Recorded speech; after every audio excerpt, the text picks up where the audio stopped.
Hello Sumanji नमस्ते। नमस्ते मन्जु, आराम हुनुहुन्छ? ठिक छ त सुमनजी, के छ तपाईँको खबर? ठिकै छ, सर्वप्रथम तपाईँलाई बधाई छ। ल धेरै धन्यवाद। अनि पोखरातिरै हुनुहुन्छ कि काठमाडौँतिर हुनुहुन्छ? म त पोखरा छु नि। पोखरा है? हजुर धेरै भयो। मैले एउटा सानो कुरा सेयर गरौँ भनेर तपाईँसँग। हजुर भन्नु न। यो तपाईँको पोस्टमा मैले यसो हेर्न पुगेछु कि आज हेरेछु, त्यो घडीको विषयमा एउटा आएको रहेछ। अनि मैले त सायद अलिकति त देख्न पनि अलिक क्लियर भएन कि जस्तो लाग्यो। त्यसको एउटा सानो स्टोरी चाहिँ सेयर गर्न खोजेको तपाईँसँग नै। ए हजुर। त्यो के भनेदेखि त्यो चाहिँ यो घडी चाहिँ रोलेक्स चाहिँ होइन, यो रोस्टर भन्ने हो होइन। ए हजुर। अनि रोस्टर भन्ने हो क्या, म त फोटो पनि तपाईँलाई पठाउँला। हजुर हजुर। अनि यो चाहिँ मेरो दाईको घडी हो खास। मेरो दाई चाहिँ जापानमा पढाउनुहुन्छ युनिभर्सिटी अफ टोकियोमा। ए हजुर। अनि यो घडी उहाँले किनेको पनि 12 वर्ष 13 वर्ष भयो होला सायद, मेरो अनुमानमा। अनि यो घडी चाहिँ मेरो दाई नेपाल आएको बेलामा यहाँ थियो, यहाँ छोडेर जानु भएको थियो। अनि मैले 4 वर्षदेखि यो दाईको घडी चाहिँ मैले प्रयोग गरेको। ए हजुर हजुर हजुर हजुर। अनि त्यो अलिक क्लियर तपाईँले त राखेको फोटो पनि हेरे थिएँ। अब क्लियर त देखिन, आर त आरै छ, तर रोस्टर कि रोलेक्स भन्ने। अनि ठ्याक्कै मलाई सोध्नुहुन्छ भने यसको प्राइस चाहिँ मैले अघि हेरेँ क्या, यहाँ के अरे गुगल सुगलतिर नि यसको यो उ गरेर हेरेँ होइन। मैले पनि प्राइस चाहिँ भेटाइन कति पर्छ भन्ने। तर मेरो अनुमानमा 1-2 जना साथीलाई हेर्न लगाएको।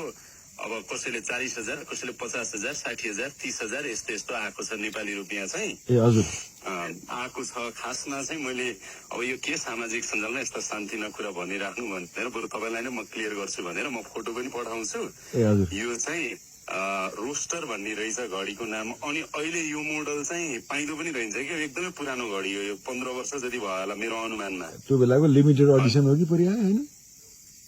खोइ के हो अब यो चाहिँ। तर जे 10-12 वर्ष अगाडिदेखि दाईले प्रयोग गरेको। 4 वर्षदेखि चाहिँ दाईको घडी यहाँ छोडेर नेपाल आए बेला छोडेर जाँदा ल तिमी नै प्रयोग गर न भनेर भन्नुभयो र म झन् 4 वर्षदेखि चाहिँ बेला बेला प्रयोग गर्छु। मसँग 2-3टा घडी छन् ठिकै खालको। यो चाहिँ तपाईँले राम्रो सुहाएको छ क्या? होइन सुहाएको त छ, थ्याङ्क यू भेरी मच। तर मैले मात्र अब यो जे बाहिर आयो या मलाई 1-2 जना मान्छेले नि भने कि अनि कहाँबाट आयो त भन्दा अनि सुमनजीले हाल्नु भएको छ त सुमनजीले भने। अनि सुमनजी त मेरो साथी हो, टेलिभिजनकै साथी हो। एकचोटि म पनि हेर्छु भनेर तपाईँको अघि मैले हेरे पनि थिएँ, तपाईँको त्यो उ गरेर हेरेँ कि प्रोफाइलमा गएर। अनि मेरो त फेसबुक फ्रेन्ड पनि हुन्छ, अब टेलिभिजनकै साथी हो। सायद म कन्फ्युज हुनुभयो कि अब मतलब अब हेर्दाखेरि त आरबाटै आउँछ। अनि मैले बल्ल हेरेँ कि हेरेपछि तै पनि म तपाईँलाई फोटो पठाइदिन्छु। त्यो प्राइस चाहिँ केही भयो भने मलाई यसो इनबक्समा नि हालिदिनु होला नि, कति रहेछ के रहेछ कहीँ पाइयो भने। ठिक छ। अनि अरू के छ मन्जु, आराम छ? अरू ठिकै छ सुमनजी, सबै ठिकै छ। मैले त्यही तपाईँलाई जानकारी गराउँ भनेर। अरू अब त अब यस्तै छ अलिकति। अब नयाँ विशेष परिस्थितिमा विशेष जिम्मेवारी पनि लिनु पर्यो। अब यस्तै अवस्था छ। अब यो अलिकति अब खास गरेर अब जे म्यान्डेट प्राप्त भएको छ त्यो हिसाबले अब 5 महिना बाँकी छ भनौँ न। यो सकेपछि फेरि ब्याक टु अब मिडिया हुन्छ कि अब ब्याक टु वर्क त्यही हुन्छ।